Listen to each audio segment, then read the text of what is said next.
Okay, let's go. Recently, I was reading a book by Jordan Peterson. You might have read it. It's a worldwide bestseller, 12 Rules for Life. Interesting book. Hard book to read, but very interesting. And one of the things he said struck a deep chord within me. I'm going to paraphrase it in my own words. It's something I've always felt, but it was interesting to see it, the way he articulated it was quite nice. Many of us are shocked by the violence that's going on in this country. How could people do that? How can people go in and tear down somebody's store, ransack, kill people? How can people behave like this? How is it possible, right? It's a hard question. It's not an easy question to answer. Or is it? I'm not going to talk about the South African context. I'm going to talk about the human context.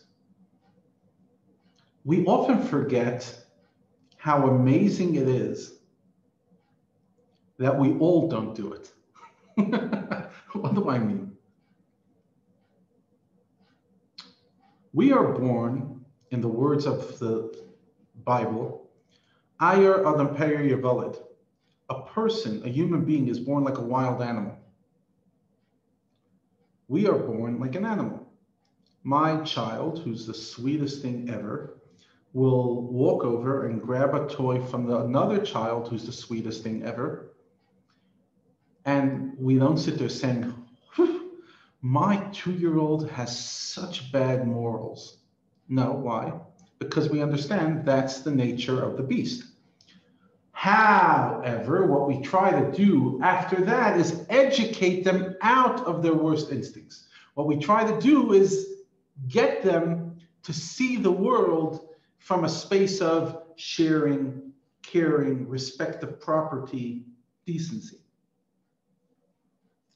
Now, that morality that we try to teach our children is both innate. I think I know that each and every one of us is born with some innate sense of morality that as we grow starts forming. And it's something that we're educated from outside, from our parents, from society, from our religion. We have this innate, children have this, even though they might be stealing something from something else, another kid, that at the same time they'll also talk about fairness. It's not fear. There's this innate sense of right and wrong. It's not always correct, but there is an innate sense of it. And there is the education you get. And if you have a healthy balance of innate wisdom, innate morality, and a good education, you figure it out. You figure out how to tame your worst impulses.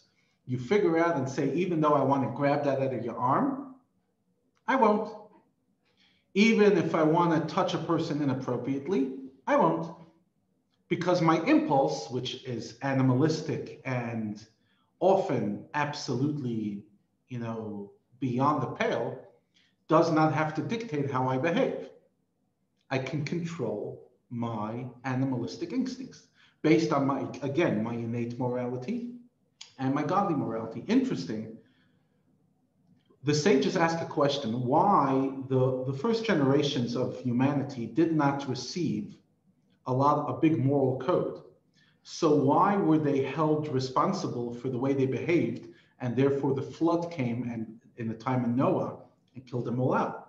And one of the commentators shares a very interesting insight, the Chizkuni, and he says that their innate morality should have told them, and they should have listened to it and understand that raping, killing, stealing is not good. In other words, although having a message from God is important, and there was the moral code, the basic moral code God told Adam, even if you didn't hear about it, you should still understand it. That's why even in legal courts, if you come and say, I didn't know that's the law, that doesn't help. You're expected to figure out basic humanity and basic laws. How much more so when you have an education? a moral education that guides you and disciplines you and teaches you how to control your impulse. Now, we could talk about two things. We could talk about the desire to go and destroy, and we could talk about the action of actually doing it. In other words, let's say we understand why some of these people have a desire to go destroy. They feel they're not being heard. They feel impoverished. They feel that the country is not taking care of them. They feel like Zuma is part of their tribe. I don't know, whatever excuse you give. And even if you could validate that feeling, you cannot justify the behavior. You might feel that way, but it doesn't justify acting that way. Hashem doesn't judge us on what we want to do. He judges us on what we do. And that's what we forget. You know, in today's day and age, one of the big things that's happening in the political world, especially in the West, but all across the world, is trying to change the way people think. So what you do is, you go through these thought process where you discover that even though you don't act like a racist, you are a racist because you have biases. Even though you don't act like a xenophobe, you are. Even if you don't act like a sexist, you are. Even if you don't act like a homophobic person, you are.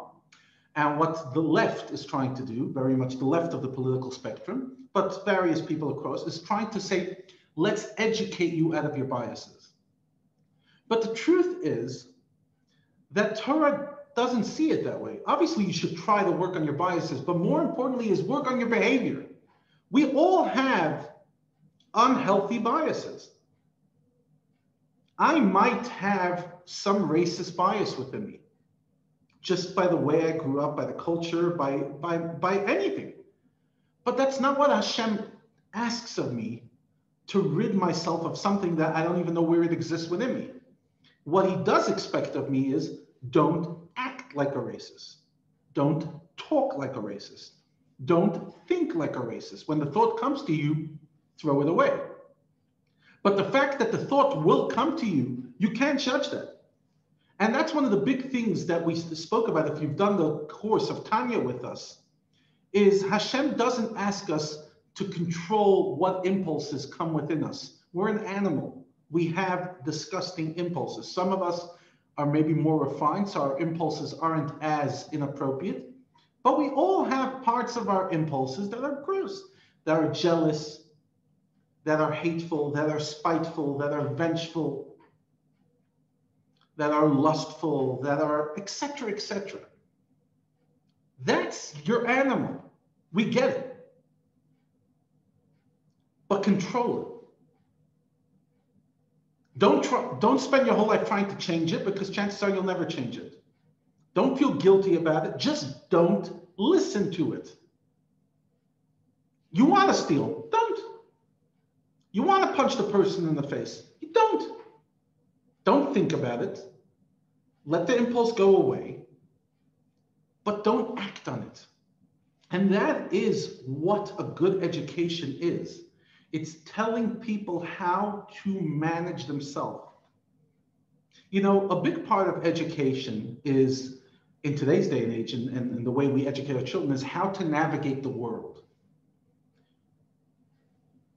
You have to navigate the world by having a good career. You navigate the world by teaching yourself self-defense. You navigate the world by, having social intelligence and emotional intelligence, etc. But we don't often educate our kids and ourselves how to navigate ourselves. How do you work with yourself? How do you control yourself?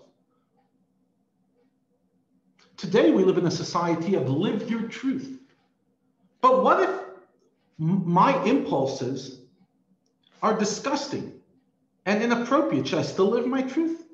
Would you tell a person who has a tendency to be a pedophile to live their truth? I watched about a year ago, 2 years ago, I watched an interesting documentary about a group of people called virtuous pedophiles.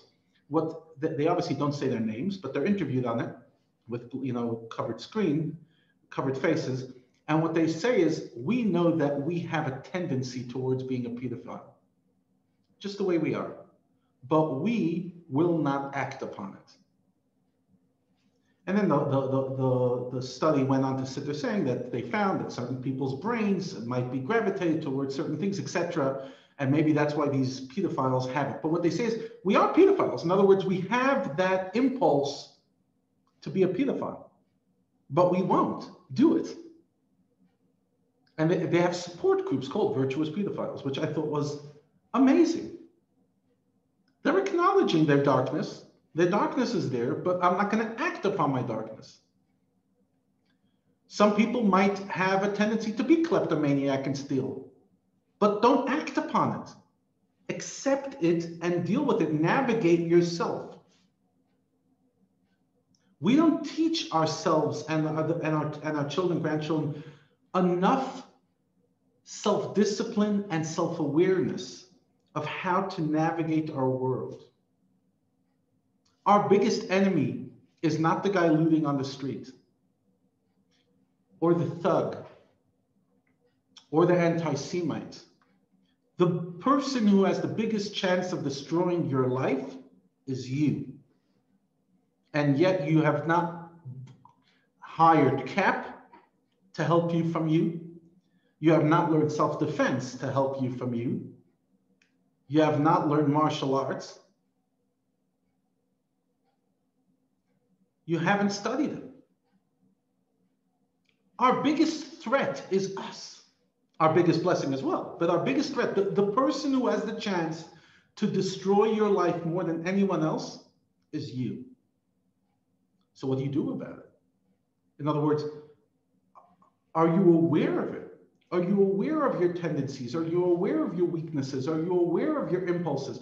Are you aware of the places that you might go? The darkness within you might go. Are you aware of it? Accept it. Only once you can accept it can you then start flourishing. But if I'm not keeping my house safe, if I don't have healthy boundaries on my side, I won't feel safe in my own house and I won't be able to flourish in my house. What boundaries do I have? For example, let's say you're a very jealous character. That's what you are. You gravitate towards jealousy. What do you do the moment you get a feeling of jealousy? How do you deal with it? How do you manage it? Do you indulge in it? Do you slip right into it? Or do you stay above it? And you look as an outsider and sit there saying, okay, this is me against slipping. Let me go move elsewhere. Let me stay out of it. When you start getting terribly variable, and some people have a personality of variable. I don't think that every person who gets variables is a bad person. Every person who doesn't get variable is a good person. Some of us gravitate to variables more. We're just very sensitive, a bit self-righteous, and a bit defensive. Fine. But what do you do with it? Do you go straight down the rabbit hole and sit there saying, you know what? There we're going to go again. Hello, variable. I'm ready to dive in. I'm ready to get swallowed into the swamp. I'm in. Or you sit there saying, one second. I've been here before. I've walked this road. I know where this leads me. I don't want to go there. I'm out. Stay away. Keep me out of this. I don't want to go. I don't want to get another variable with person number 645. I don't want to. I fight with my brother, and I fight with my sister, and I fight with my mother, and I fight with my mother-in-law. I don't want this anymore. I don't want to go down this pattern. I am not going there. Instead of saying, well, my emotion is triggered. And with the emotion comes tremendous amount of self-righteousness. How dare they?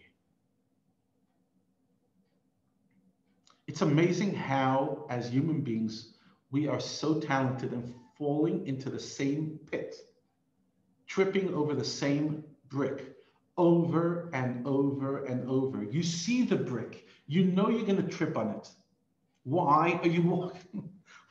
Just walk around it. Why?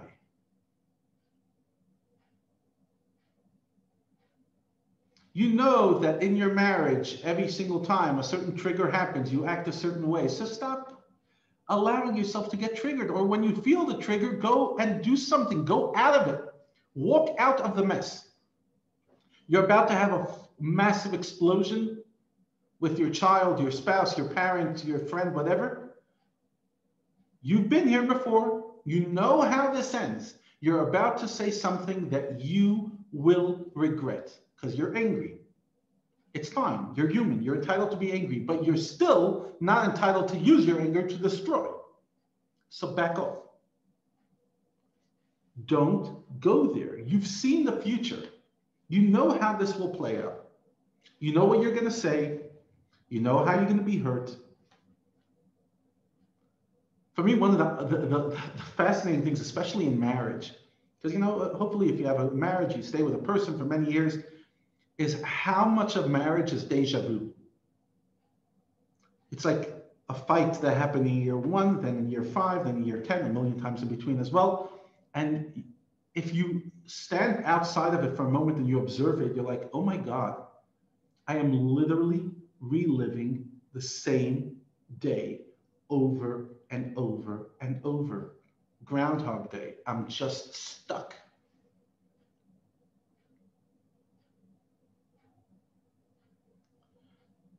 So why did I go there?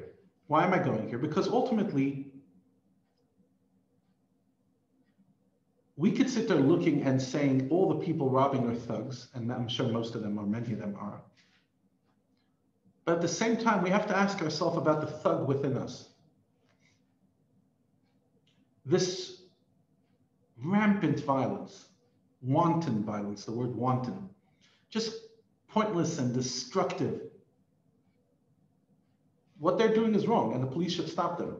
But do I ever get into that same mad headspace?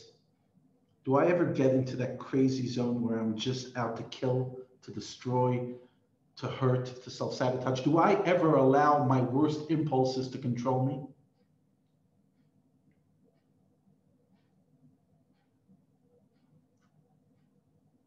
And if yes,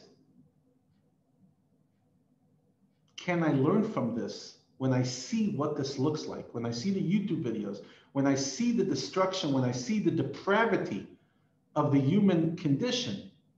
Does that tell me, Levi, I don't want to end up there.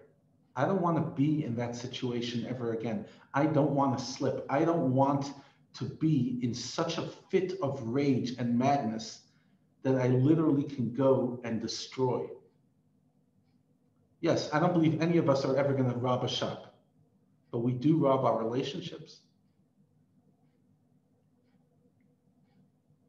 We do rob our children, our parents from experiences, from things that could enrich.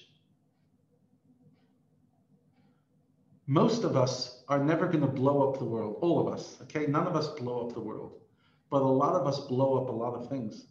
We don't nuke the world, but some of us have nuked some relationships, nuked some potential. Is that any less destructive, really, than what these guys are doing? Maybe these guys are doing it in a more public scene, but ultimately, do I stand self-righteously and say, oh, I would never do something like that? You're right, you would never break through a store. Thank God you don't have to. And thank God you have good values. But let's not stand as if we don't even resonate with that emotion. Let's not believe that the world is split up from good guys and bad guys, and it's so simplistic. We all have to fight the good guy, the bad guy within us, and we all have to win the war of being the good person. It is not easy, and we have to face it and we have to acknowledge it. And we have to ask ourselves,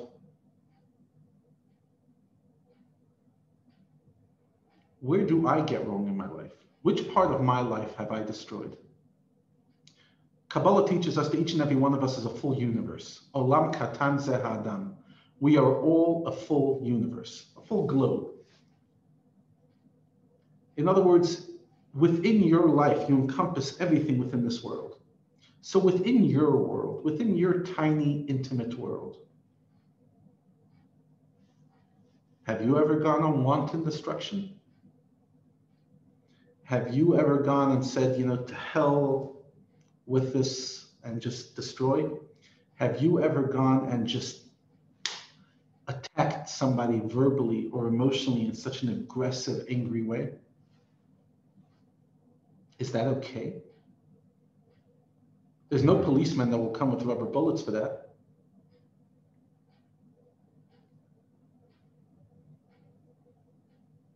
But what about me?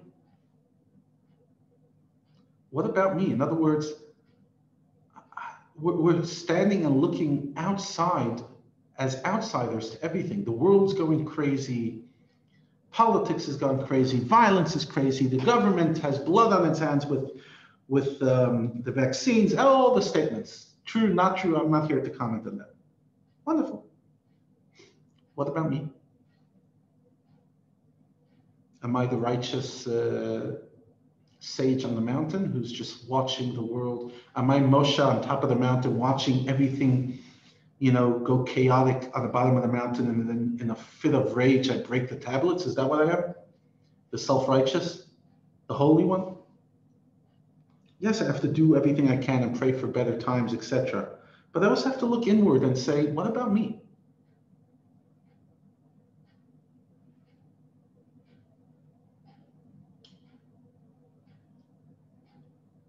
So much pain in our life is still self-inflicted. With COVID and with the burning of property, which is not self-inflicted, so much of our grief is self-inflicted. When I mean self, I don't mean you doing it to yourself. Humans doing it to humans, families, spouses. And it's all because we are not in control of ourselves. We don't know how to tame this monster. We have most of you guys have pets. I always joke that every pet you have is another child you should have had. When you have 6 children, you're not looking for pets. But when you have a pet, you try to educate, you try to tame it. Most of us do a better job at taming our pets than taming ourselves. Because a dog, it's whatever, you figure it out. There's a few techniques, and eventually you figure out how to get your dog in control. Obviously, you're not trying to turn them into a human. They're still going to bark, but you figure it out. What about you? Have you figured yourself out? Do you know how to manage yourself? Not on the good days, on the weekdays, on the days that you're slipping, on the days that you're feeling self-pity and self-righteous and etc. When you're just angry and frustrated and just the world seems dark and negative. What do you do with it? Do you hold it? Do you control it? I'm talking not to you, I'm talking to me. Because there's no question that this last few weeks have this third lockdown has knocked the mojo out of many of us. Just like, no, not again. And the third wave, third tsunami with and then this violence, it's pushing a lot of us into a dark place. But the problem is that when we go into that dark web, when we go into that dark place, we rarely live up to our highest moral standards. We rarely walk out of it saying, well done, Boyke, played it well. No, I know for myself, it's harder for me to keep my diet these days than it's been. I've been on a diet for a long time, and recently I've been slipping. It's like you lose your motivation, you lose your self-discipline, you lose, your day doesn't have a schedule. Life is not held together, and then you slip. But as you slip, you go back to the caveman, the cavewoman, you go back to the primitive 1-year-old child with that natural animalistic instinct. But let's look at the violence out there and sit there seeing, okay, that is on screen and that is big and that's drastic. But that can remind us how low the human being could fall. Any human being. Maybe not every human being will break through a store and steal it, but we can all slip into a very destructive space. Don't go there. Whatever it takes. If it means listening a little less to the news, if it means surrounding yourself with optimism, if it means stopping to listen to conspiracies, if it means studying Torah, if it means spending time with people you love and appreciate, whatever it is, we're in, at least in the 11 years I've been in South Africa, it's never been this crazy. It's definitely the craziest time I can remember in my 10 years. We're in a tight space. We're in a stressful space. Very, very stressful. Also, hopefully at the end of it, please God, most of you are vaccinated already. We'll be able to move forward, but we're in a very uncomfortable space. Will we allow it to destroy us, to bring out our worst selves? Or will we be able to say, you know what, my innate morality and the education I've got are strong enough to help me face this devil, to face the devil within me, the darkness within me, and clamber out of this pit. And I'll stay positive. I'll stay focused. I'll stay moral. And I will be able to look at this year and a half, 2 years of my life, please God, in the future, and tell myself, that was hard, really hard, but I'm so proud. Shkoyach, everybody. Thank you so much.